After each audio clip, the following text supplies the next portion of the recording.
We are community well-being, equity and access, leading for power and change, economic security and dignity, and we are advancing wellness.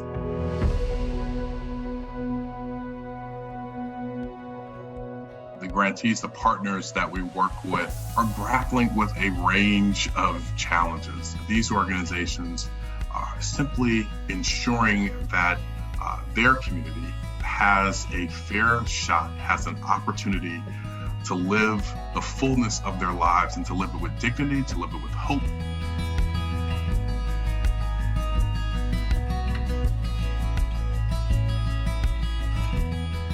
The Young Women's Freedom Center has worked for 27 years to create leadership pipelines for young women, girls, trans youth, gender expansive young folks that have been pushed to the margins of our society, that have been incarcerated, that have had to live and work on the streets, that have really had to survive on their own.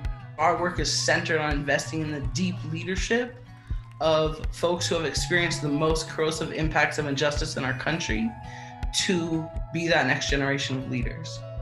No matter where you're situated in this work, we think about the importance of a radical feminist approach to this work that is grounded in the experience and expertise of cis and trans women and girls, of trans young men, of gender expansive folks of color that have experienced all of the injustices these different systems provide. All of us together can create a more clear path to the world and society that we're fighting for. Trauma causes violence, but violence also causes trauma. Most of these individuals have been failed by most systems of care. So they don't have a great deal of trust in these systems of care.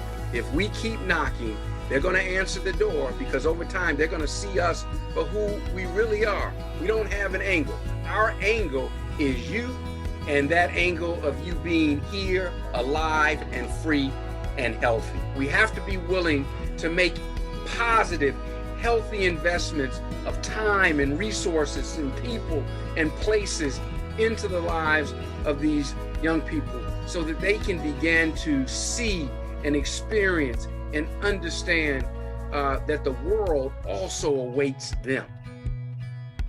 Our goal is really simple. It is to end the incarceration of youth on the girls' side of the juvenile justice system within 10 years by 2030 across the country. Where we think of our role as coming in is bringing together community leaders, organizers, advocates, young people, and government to the table to have these conversations, to start identifying and investing in and developing solutions that are community-based and community-led, because those are the solutions that are actually going to work.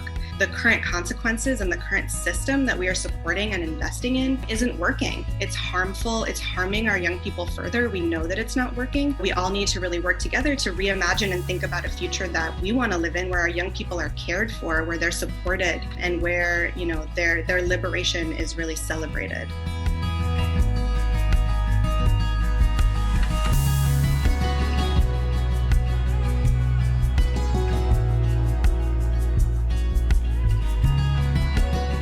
When we listen to the stories of community, we inevitably learn.